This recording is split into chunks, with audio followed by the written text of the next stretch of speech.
bonjour Richard Césari, c'est un plaisir de vous recevoir aujourd'hui à l'Auditorium Pederson. Moi je rappelle qu'on est partenaire depuis, je pense maintenant, une bonne dizaine d'années. Ouh là là. Ouais, ça fait déjà... Oh, c'est long. Hein. C'est long, ouais.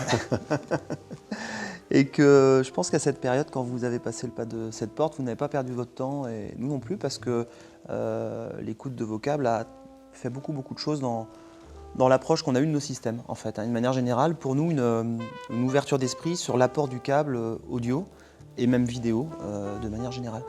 Est-ce que vous pouvez nous parler davantage d'Esprit aujourd'hui, de sa création et de ce qu'elle est aujourd'hui, cette marque? Alors, Esprit a commencé il y a 21 ans, en 1997.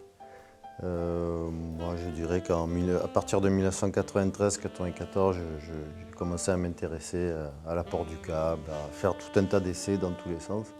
C'était d'abord pour moi, et puis après, petit à petit, j'ai eu quelques demandes d'amis et de clients, et puis ça a donné la création d'une nouvelle marque. Et donc, voilà, on en est à la 21e année. Ouais, j'imagine qu'il y a eu beaucoup de changements en 21 ans entre le début où vous avez commencé seul et aujourd'hui où l'entreprise est plus grande et les projets également.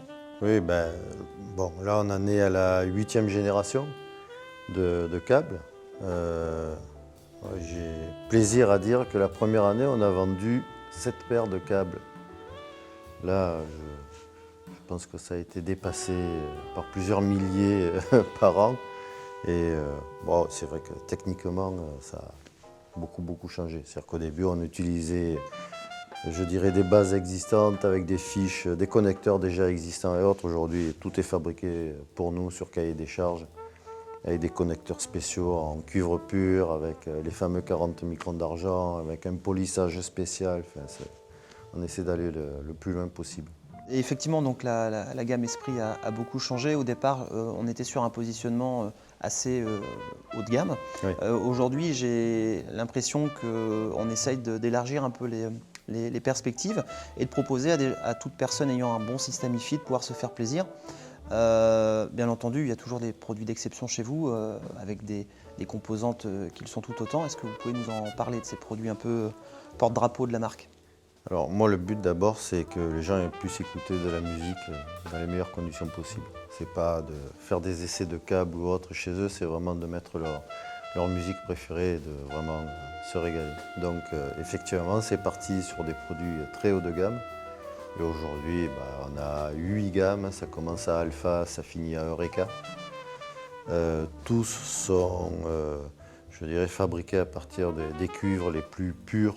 C'est-à-dire qu'on a des cuivres qui sont des 5N ou des 6N, c'est-à-dire 99, 99, 95. Et après 6N, on rajoute encore un 9. Ce sont des cuivres d'une pureté terrible. Les écrans de blindage sont fabriqués pour nous, pareil, en cuivre pur, avec un plaquage argent. Enfin, tout est vraiment fait pour nous. Tout est assemblé à la main.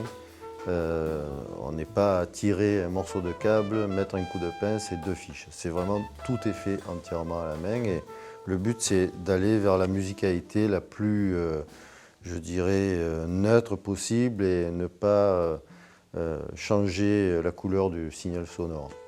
Ouais, est-ce que finalement, pour qu'on comprenne bien, entre un amplificateur et une paire d'enceintes ou une source et un amplificateur, il se passe beaucoup de choses. On peut gagner des choses comme on peut en perdre beaucoup. Absolument. Le câble est un objet technique qui est censé conduire le signal d'un point A à un point B sans le détériorer, ou en le détériorant le moins possible.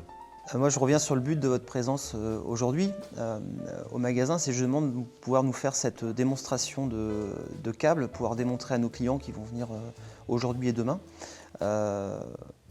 qui puissent entendre d'eux-mêmes en fait les différences, parce que ça a souvent été un sujet polémique, hein, les câbles. On a entendu beaucoup de choses. Il y a eu de la poudre de perlimpinpin, il y a eu énormément de littérature sur l'apport ou non des câbles. Il y en a. Et aujourd'hui, le but justement de votre présence, c'est ça, c'est qu'on fasse enfin écouter les câbles au grand public et qu'ils se rendent compte des apports et qu'ils soient seuls juges finalement.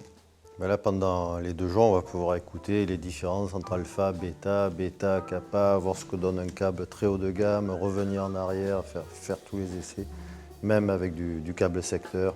Éventuellement, si les gens amènent leur câble, on va pouvoir aussi comparer et voir ce que ça donne. quel est l'apport, qu'est-ce qui se passe avec un bon câble et un câble un peu moins bien. Voilà, enfin, on peut aller dans tous les sens. Bon, bah écoutez, il est 9h30, nous sommes le vendredi 19 octobre. Moi, je vous propose qu'on commence, qu'on Allez, écoute. C'est parti, allons-y. on y va. Merci Richard.